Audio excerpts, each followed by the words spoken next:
For centuries, two massive forces moved across the globe, almost like they were locked together: Christian faith and European empires. Now, the relationship was incredibly complex, really powerful, and a lot of the time, you just couldn't separate the two. It's something that completely shaped the world we live in. So the big question is, how did the mission to spread the word of God get so tangled up with the mission to build global empires?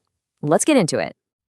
This quote, wow, it just perfectly captures the central conflict of an entire era, doesn't it? It points to a history where spiritual conversion and military conquest were, well, two sides of the very same coin. It presented indigenous peoples with this impossible and often incredibly brutal choice. And that really brings us to the heart of the matter. Was this whole expansion primarily a religious mission that just happened to have political side effects? Or was it an imperial project that used faith as its ultimate justification and its most powerful tool? That's what we're here to explore. Okay, so here's our game plan. First, we're going to look at the powerful alliance between the cross and the crown. Then, we'll dig into the doctrines of conquest that gave it all a legal and moral green light. After that, we'll meet the folks on the ground, the missionaries and merchants. Then we'll shift our view to the impact and resistance from those they encountered. And finally, we'll talk about why this is still such an unsettled legacy today. All right, first up, let's talk about the fundamental partnership that made all of this possible. It was this truly symbiotic relationship between the cross and the crown. Two institutions that, for centuries, weren't separate at all. They were deeply, deeply intertwined. And you have to understand, this wasn't just a simple alliance. It was more like a fusion of goals. You see, monarchs got divine justification for their conquests, which is a pretty big deal. And in return, the church got access to millions of new potential converts and huge new territories. The success of one directly fueled the success of the other, creating this powerful, self-reinforcing cycle of expansion. So how was a partnership like that justified? I mean, you can't build an empire on force alone. You need an ideology, a story you tell yourself and the world. And that is exactly where the doctrines of conquest come in. Right at the heart of this whole ideology was something called the doctrine of discovery.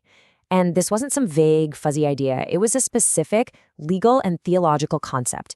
It basically gave Christian nations the go-ahead to sail to any land not ruled by another Christian leader and just claim it as their own. And the people living there, well, they were now subjects to be either converted or conquered. The really crucial thing to get here is that this doctrine provided this whole framework that turned conquest into a perceived divine right. It legitimized seizing land, it legitimized subjugating people, it gave a kind of moral and legal cover for actions that, let's be honest, would otherwise just look like naked aggression. And this wasn't just talk, not just theory. These ideas were made official in a series of decrees straight from the Pope, known as papal bulls. Back in the 15th century, these documents basically acted as a form of international law among the European powers. They effectively gave a papal blessing and real legal authority to their colonial projects in places like Africa and the Americas. But you know, doctrines and decrees in Rome are just ideas on paper. So let's turn to the people who are actually carrying out this mission on the ground. The places where the lines between being a missionary, a merchant, or a soldier got incredibly blurry. And this chart illustrates it perfectly. The people on these expeditions, they were driven by a complex mix of motives.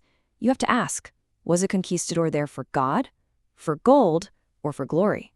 And the answer was almost always, yes, all of the above.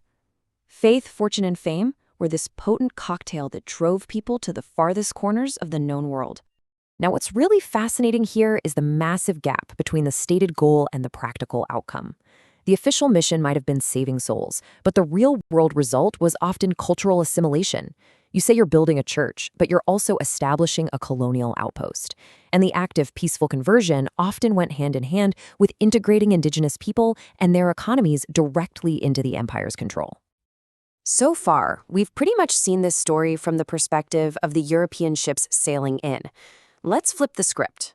Let's shift our perspective to the shore to really understand the profound impact this had on indigenous peoples and to see how they responded. The first and most devastating impact was demographic. It's just staggering. In many parts of the Americas, the arrival of Europeans, and especially the diseases they brought with them, led to a population collapse of over 90%. I mean, just think about that. It's one of the greatest demographic catastrophes in human history, a staggering loss of life, of culture, of knowledge. But, and this is so important, indigenous peoples were never just passive victims.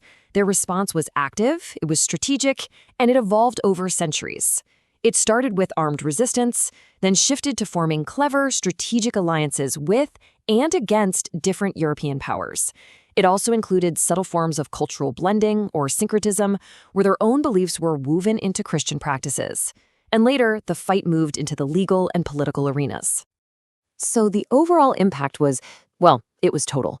It was so much more than just losing land. It was the complete disruption of ancient social structures, the suppression of languages and spiritual traditions, the imposition of entirely new ways of living and working.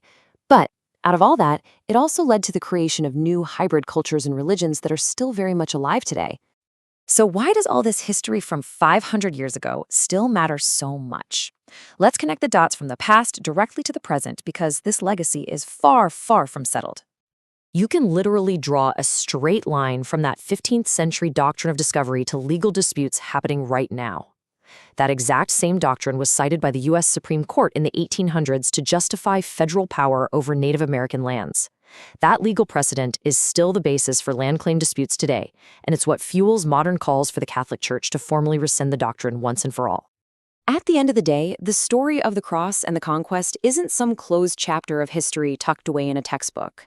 Its legacy is alive and well. You see it in debates over land rights, in struggles for cultural survival, and in the incredibly complex relationship between the global North and the global South. And that leaves us with a final, really big thought to chew on. When a faith is so deeply intertwined with a history of conquest, how does that affect the way it's practiced today, both by the descendants of the colonizers and the colonized? And how does that same history continue to shape and inform modern struggles for justice, for sovereignty, and for reconciliation?